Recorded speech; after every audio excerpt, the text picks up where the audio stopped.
qui vaut très cher. Alors que cette mélodie continue à retentir, je voudrais inviter la salle à réaliser l'amour de Jésus, la présence de Jésus, la bonté de Jésus, sa grâce dans nos vies.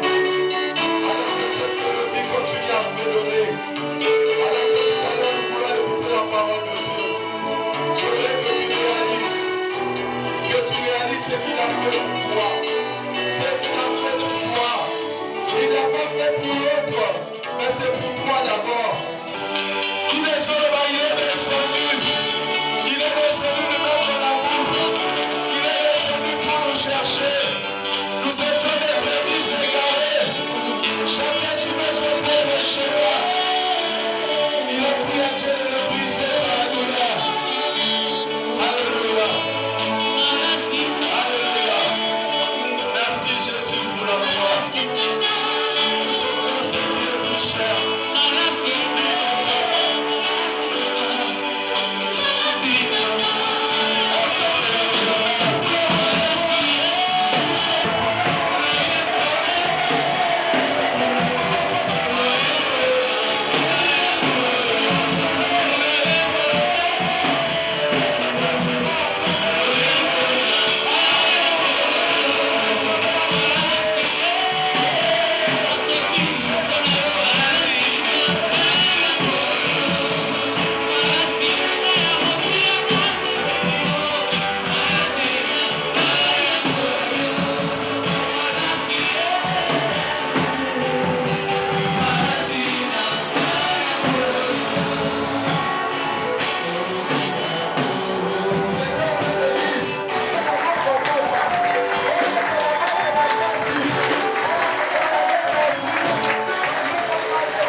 Merci pour le salut que tu nous as octroyé.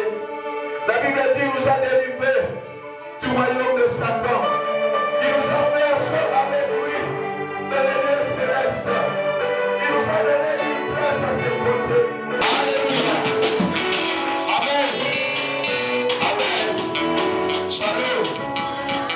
La ligne est mission à toi. Le repère, ça vous demande pas à gauche et à droite. C'est shalom. Même ça est shalom. Alléluia. Amen. Tolédito là-bas. Papa Nabiso, l'évangéliste Gervais.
C'est vraiment un sujet de joie que nous partageons, nous, enfants de Shalom du Christ. Toujours accompagnés par notre maman.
shalom du Christ. Nous voici Dans la mission, bientôt 3 mois. dans la mixité, ça sent ça. Mais nous n'avons pas encore accompli 3 mois. Les enfants veulent votre bénédiction.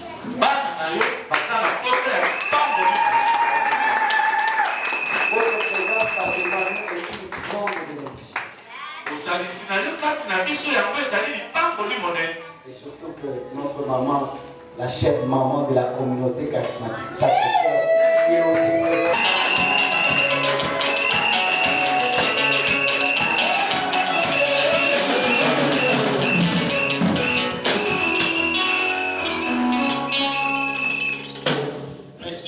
Merci beaucoup, Shalom pour Christ. Merci beaucoup, enfants de Dieu réunis dans cette église.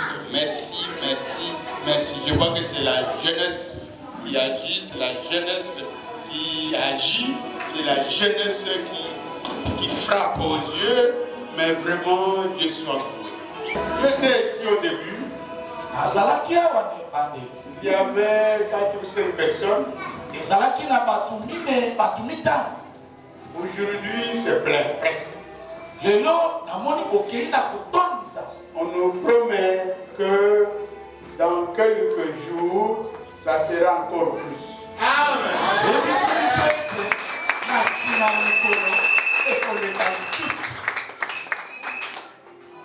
Je connais Gervais depuis très longtemps. Depuis le début de son ministère. Et tout ce qu'il a fait jusqu'à présent, nous l'avons soutenu. Il m'a présenté comme représentant légal de la communauté charismatique Sacré-Cœur, c'est vrai. Le Seigneur Jésus. Bien-aimé dans le Seigneur, comme nous sommes encore debout, on peut nous lire Matthieu 5.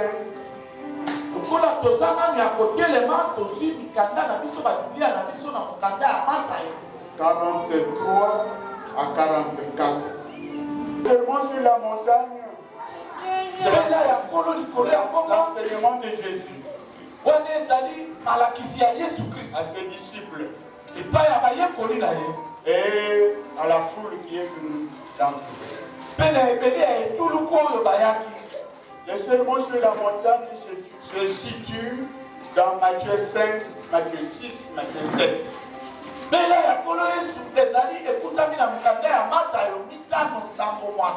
Les 3 chapitres constituent la base de l'enseignement de Jésus. C'est pour cela. Nous savons que la parole de Dieu peut vous faire devenir un grand homme.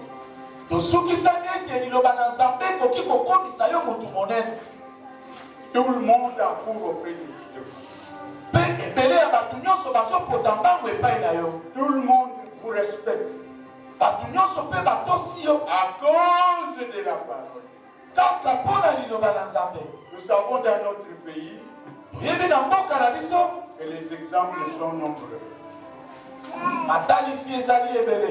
Je ne peux pas citer les noms des personnes.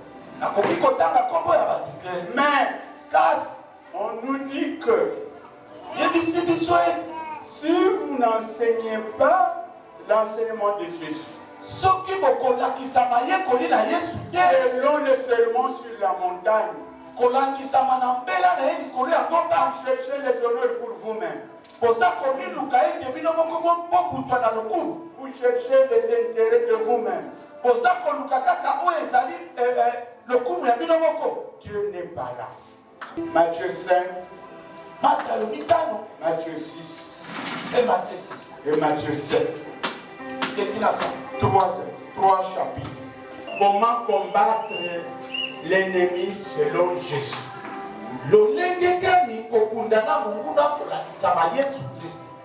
Jésus nous a donné une méthode ou un enseignement.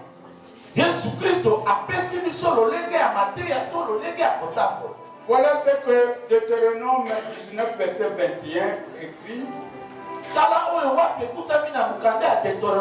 Tu ne jetteras aucun regard de pitié.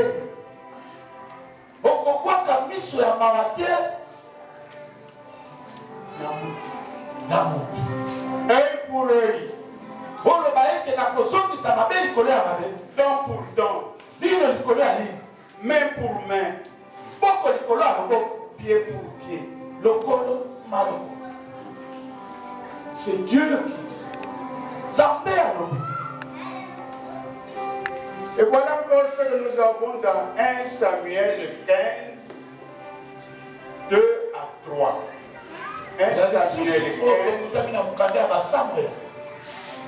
Samuel dit à Saül, va maintenant, frappe Amalek, aidez-vous par interdit tout ce qui lui appartient. Tu n'épargneras point. Tu ne l'épargneras point. Et tu feras mourir hommes et femmes, enfants et nourrissons, bœufs et brebis, chameaux et ânes. C'est Dieu qui dit. Et puis, bien-aimés dans le Seigneur, nous savons aussi que dans le monde, chaque pays a une armée.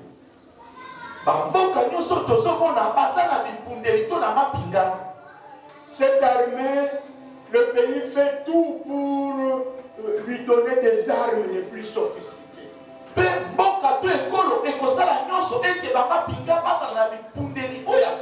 Pour détruire l'ennemi et maintenir la paix. Est-ce que là où on a des armes les plus sophistiquées, où l'on peut attaquer n'importe qui, on a la paix? Merci. Bien aimé dans le Seigneur, il y a même des industries de fabrication des armes. Si quelqu'un d'entre nous avait le pouvoir d'agir sur le soleil, il pourra faire en sorte que la maison de son ennemi ne soit pas éclairée.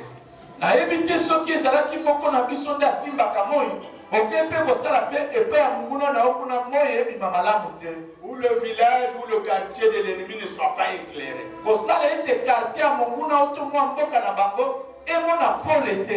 Bien aimé, nous avons une histoire dans la Bible concernant Jonas.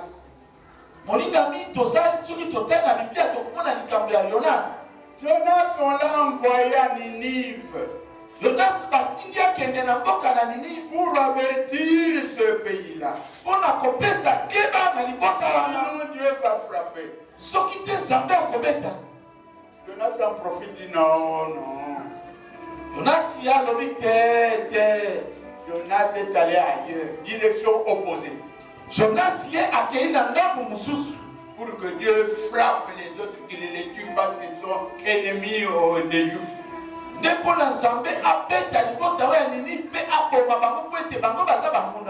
Dieu a fabriqué pour lui un sous-marin exceptionnel.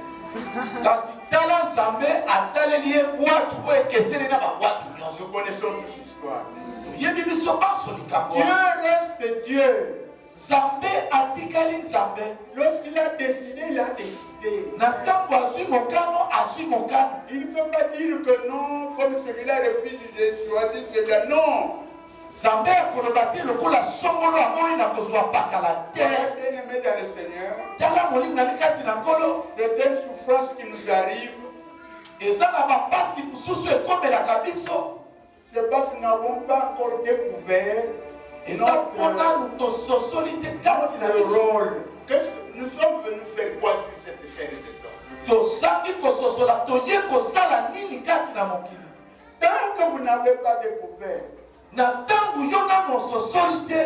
ce qui est placé en vous, vous t'a donné, vous ne réussirez pas facilement. jusqu'à ce que vous allez découvrir.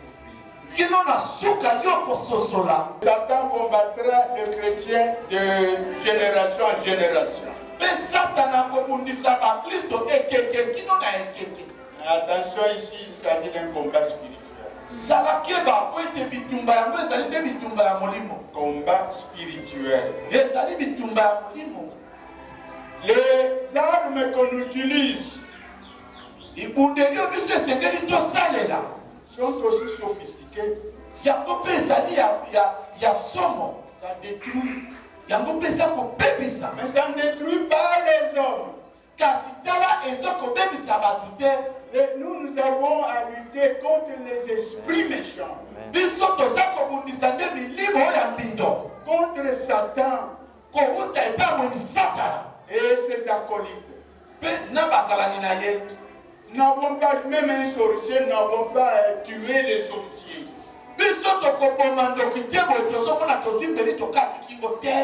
Nous cherchons à le délivrer, nous cherchons sa délivrance. Que le méchant qui est en lui sorte de sa naille. Et nos armes sont sophistiquées. Bien-aimés dans le Seigneur, est-ce que quelqu'un encore peut nous lire 2 Corinthiens 10, 3 à 6? Banguna nanga nyuso bakokufa. Nambulo yo. Ngali kolo banguna ngali nase. Nambulo yo. Bana nanga bakokende na poto. Bana banguna nanga bakokende te. Bien-aimé dans le Seigneur, c'est ça les prières que nous avons dans nos assemblées. Et puis si vous entendez une prière, on applaudit.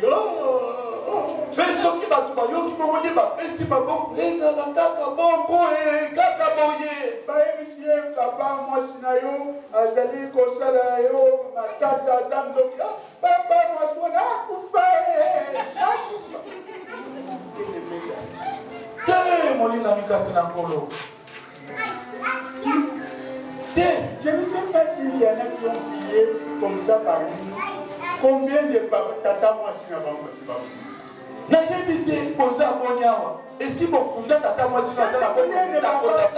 Dieu ne va pas tuer quelqu'un là parce qu'il est sorcier. Parce que vous l'avez demandé. Il est vrai qu'il est sorcier et sorcier, mais vous avez à lutter contre les esprits qui sont en lui. Amen. Et c'est vous avez toutes les armes que nous avons énumérées ici. Et vous avez surtout la foi. Si vous avez peur des sorciers, si vous avez peur de cela, comment on est là? Ça c'est vrai. L'ennemi, celui qui vous est, votre ennemi qui vous injurie tout le temps, et il vient chez vous, il dit qu'il a faim. Combien d'entre nous lui donnerons à manger? Au contraire, nous allons nous réjouir. Vous avez faim. Moi aussi, je n'ai pas mangé. Il faut se répondre.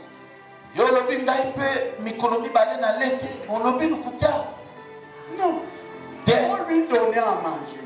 Il faut lui donner à boire. Le fait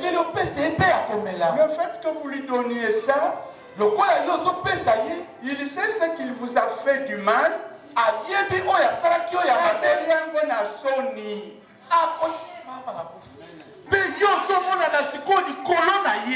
êtes supérieur à lui.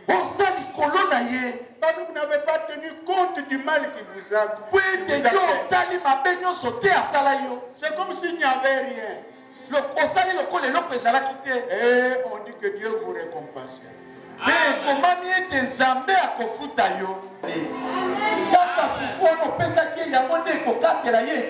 Vous Vous lui avez donné de l'argent parce qu'il n'en avait pas.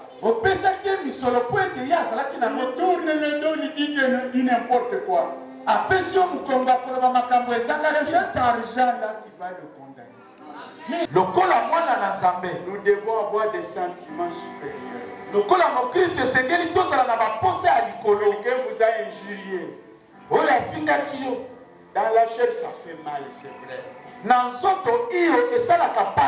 Mais courez à l'aide du Saint-Esprit. Saint-Esprit va vous aider à supporter cela. Amen. Comme nous avons entendu ici, moi je vous dis, aimez vos ennemis. Bénissez ceux qui vous maudissent. Faites du bien à ceux qui vous haïssent. Et priez pour ceux qui vous maltraitent. Et qui vous persécutent. Afin que vous soyez fils de votre Père.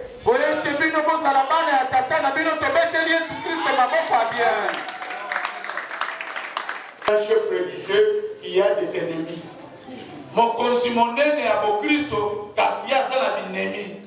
Les gens peuvent être contre vous, mais vous ne pouvez pas être contre eux.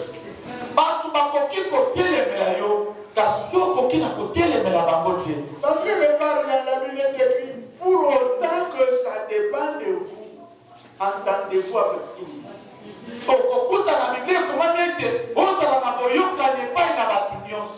Pour autant que ça dépend de vous. Il m'a fait du mal, c'est vrai.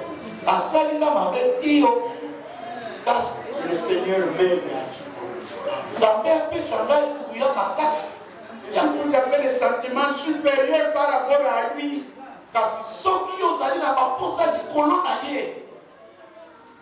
et lui, s'il demande quelque chose au Seigneur, est-ce qu'il le recevra?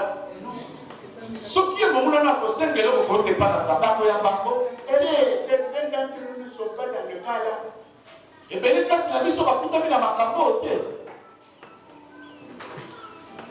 Bien-aimés dans le Seigneur, les Écritures ne se contredisent pas. La révélation de Dieu a été progressive.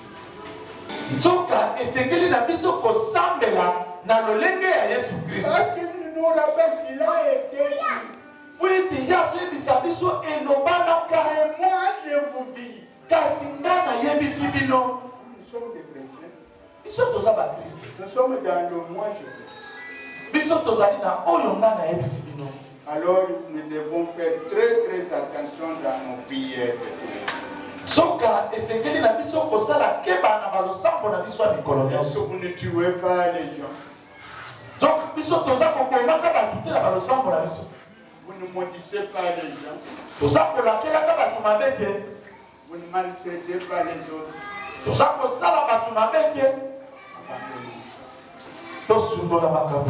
Amen.